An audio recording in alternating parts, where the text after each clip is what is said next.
Okay, so any questions based on the sutta discussion in the morning?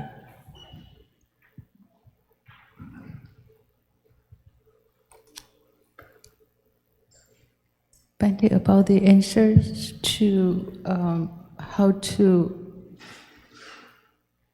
counteract drowsiness, you mentioned two methods, but you also did you finish it already? Because there are a couple of methods mentioned in the suttas.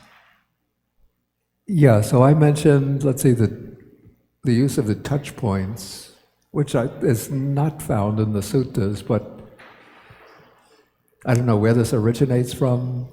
I know it's used in the Mahasi Sayadaw system of meditation.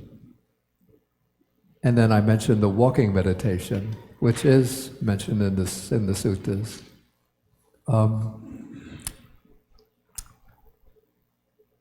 One finds it in the Anguttara Nikaya. It could be the Book of Eights, where the Venerable Mahamoggallana had trouble with drowsiness.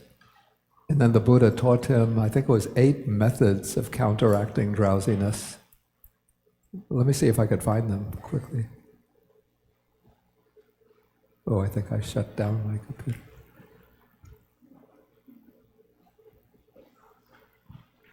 Anybody have the hard volume so I don't have to turn? I see a copy, the Anguttara Nikaya.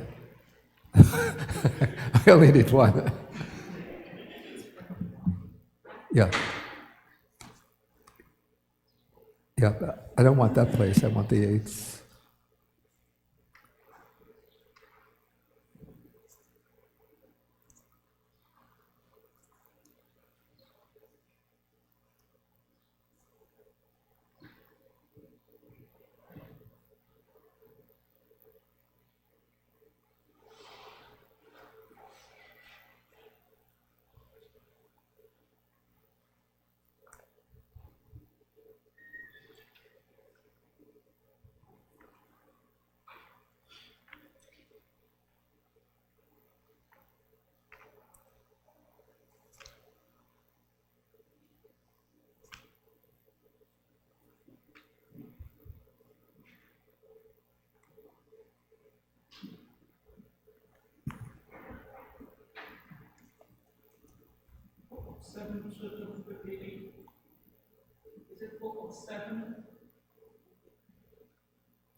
Wait, I think I found it.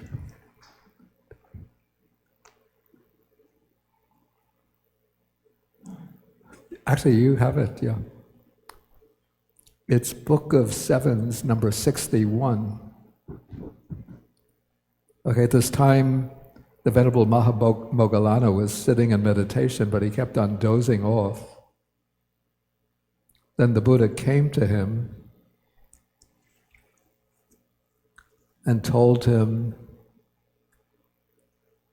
I think it's 7 methods for dealing with dullness or drowsiness. The first is that you should not attend to the object that you were attending to when you became drowsy.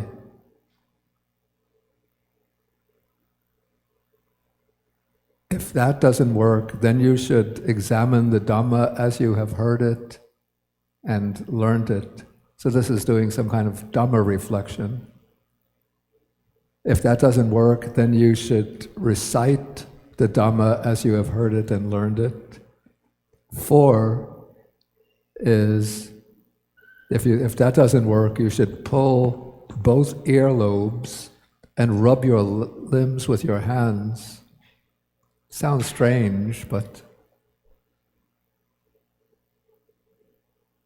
okay, if that doesn't work, then you should get up from your seat, rub your eyes with water, and look up at the constellations and stars. A little difficult to see them nowadays. 6, if that doesn't work, this is a good one. You should attend to the perception of light. This is assuming you're meditating at night. Then you should visualize the sun, the disk of the sun, as it shines by day. So because the perception of light helps to remove the darkness and heaviness from the mind. And then the seventh is to undertake the practice of walking back and forth. Oh, then those are seven. Then the eighth is, if you can't abandon your drowsiness in that way, then you can lie down on the right side in the lion's posture, mindful and clearly comprehending, noting in your mind the idea of rising. And then when you awaken, you should get up quickly thinking, I will not sort of abandon myself to the pleasure of sleep. So that's how you should train yourself. So those are some methods mentioned in the suttas. A lot of them, I have to say, I've never tried myself. The ones I found most effective is using the shifting touch points and the walking meditation.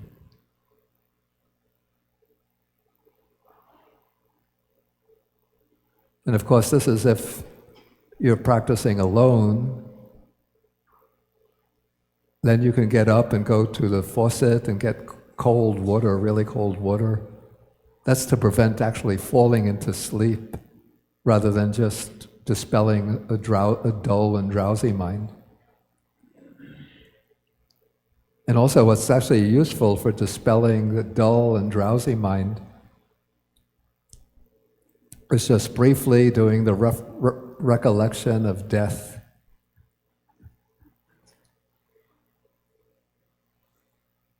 And think that I've found this practice that leads out from the bondage of death. And so if I just pass my time surrendering to dullness and drowsiness, I'm not taking full advantage of this opportunity.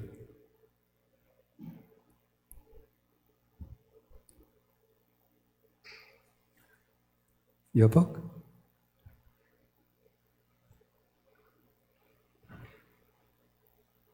Okay.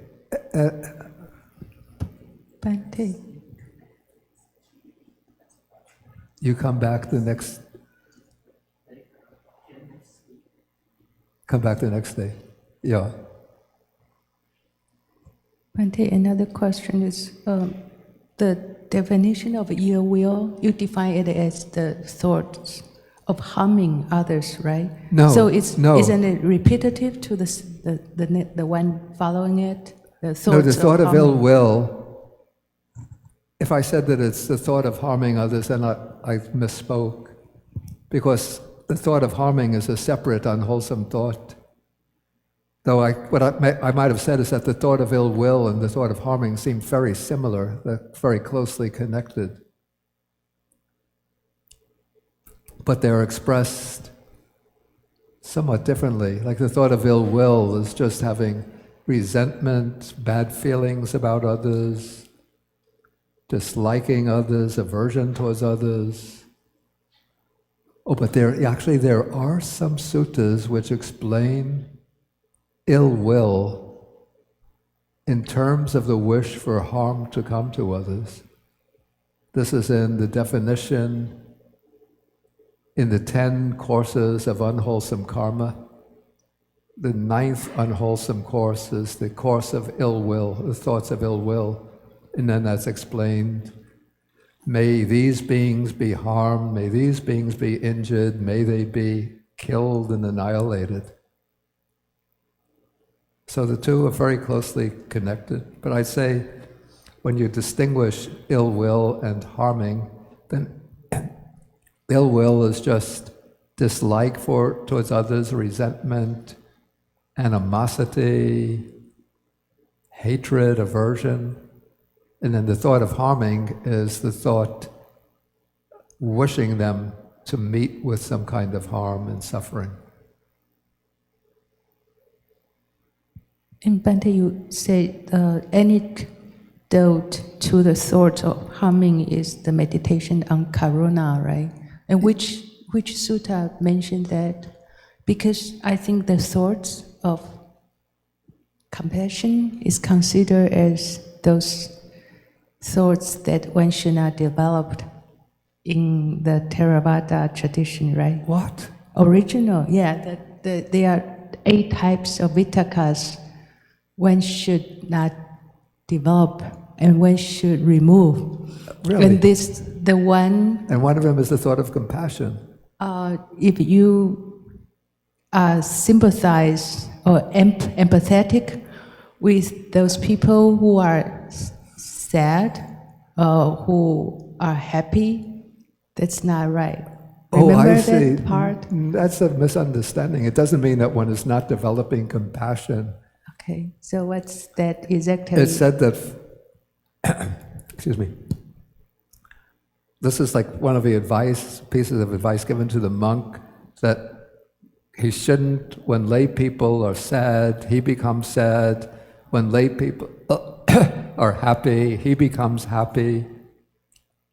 That is sort of giving way to worldly feelings of sadness and happiness, with lay people over their sadness and happiness because of their worldly concerns or interests. It doesn't mean not having thoughts of compassion.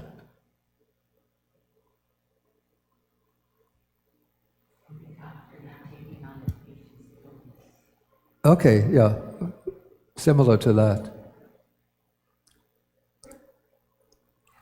Yeah, like a doctor if the doctor has to give, say, some bad news to the patient, of course he'll do it with empathy, with respect for the patient's feelings, but then not falling into feelings of misery over the unhappiness of the patient.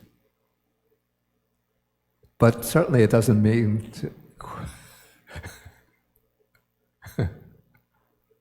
that one doesn't have thoughts of compassion or empathy. In fact, the Buddha says to teach the Dhamma anukampang upadaya, for the sake of compassion, out of compassion. Okay. Sutta mentioned that the antidote to thoughts of harming is to the development of karuna. Not this sutta. There's another sutta. I have to look in the book to find it. Sorry. I believe, let's do a guess testing. Anguttara Nikaya, Book of Sixes, Sutta number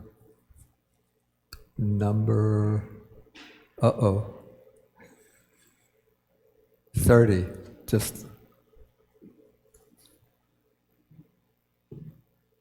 let's see if it works.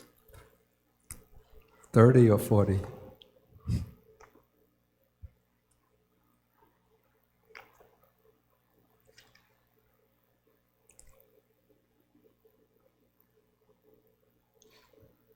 I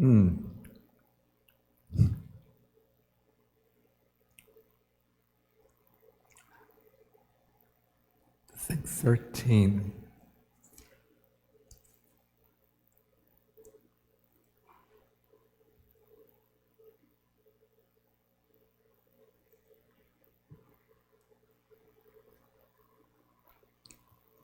Yeah, okay, it's Book of Sixes, Sutta number 13. Close, I said 30, right? Not the same thing, but...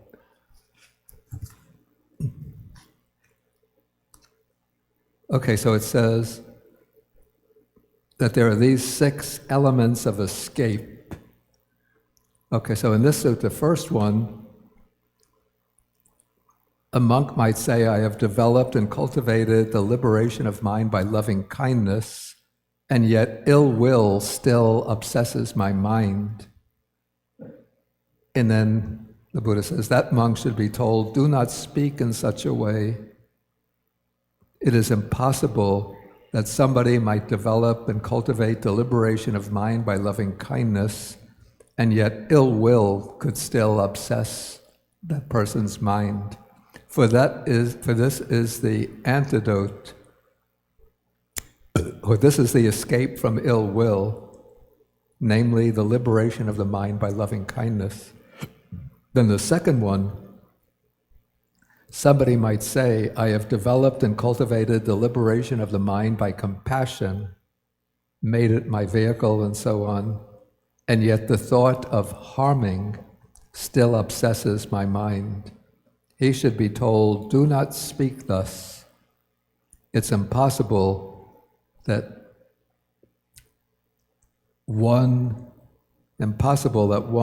might develop and cultivate the liberation of mind by compassion, and yet the thought of harming others could still obsess one's mind.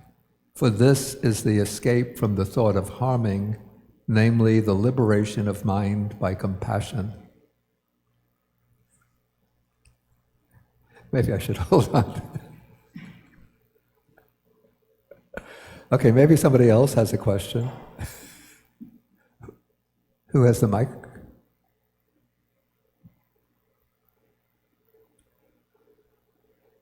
Okay, Kenneth. Bhante, it's not much of a question actually, just a clarification.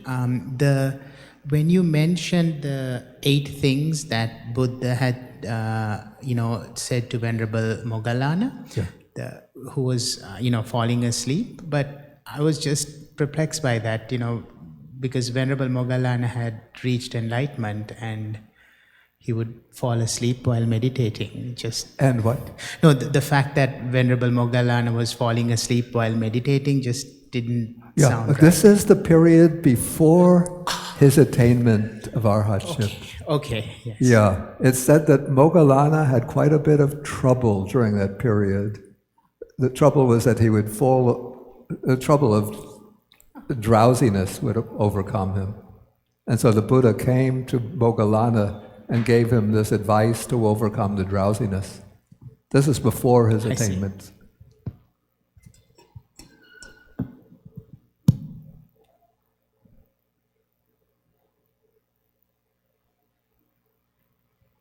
Anybody else?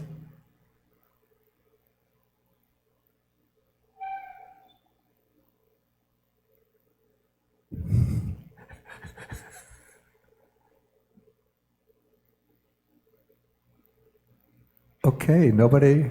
Then we can just begin our meditation program a little bit 5 minutes earlier, so we'll have 5 more minutes of walking meditation. And I want people to move the chairs in close to the tables